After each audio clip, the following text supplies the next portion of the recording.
President Trump has highlighted his administration's efforts against the MS-13 gang.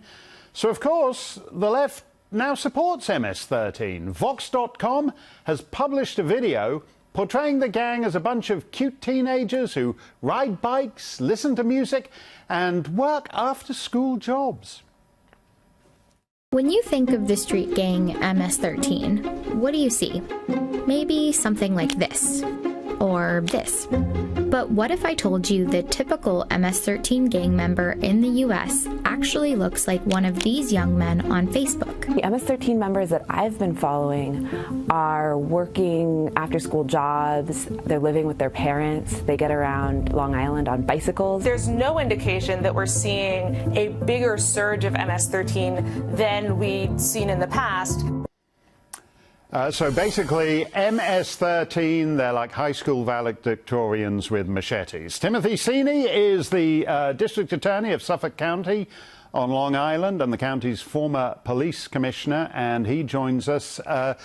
Tim, these guys are all over your neck of the woods. Are they just like kids doing after-school jobs, riding around on bicycles? So here are the facts. In 2016 and part of 2017, we saw 17 homicides that MS-13 committed.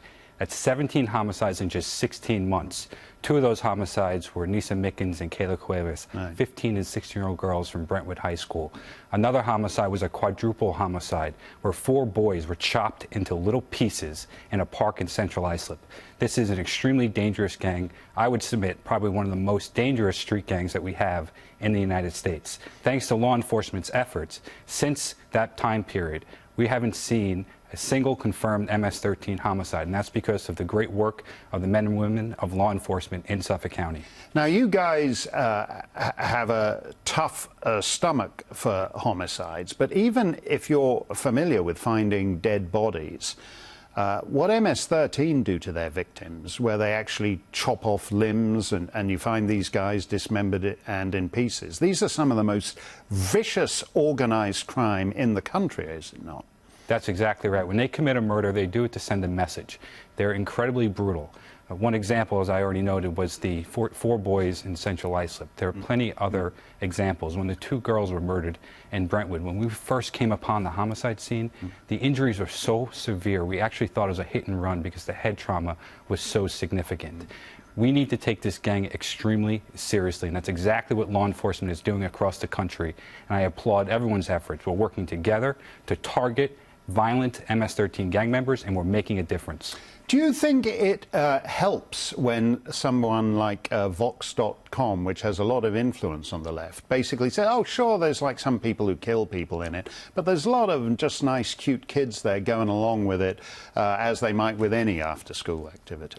No, it minimizes the threat that this street gang poses, and it minimizes the situation that these communities find themselves in. MS-13 targets young Hispanic boys in neighborhoods that are underserved. Right. It is incredibly important that we target these gang members with aggressive law enforcement tactics, and that we also invest in gang prevention and intervention strategies so that we prevent them from recruiting more members. Good luck with that. They've done some terrible things out in your part of Long Island, Tim. Thanks very much for joining us tonight.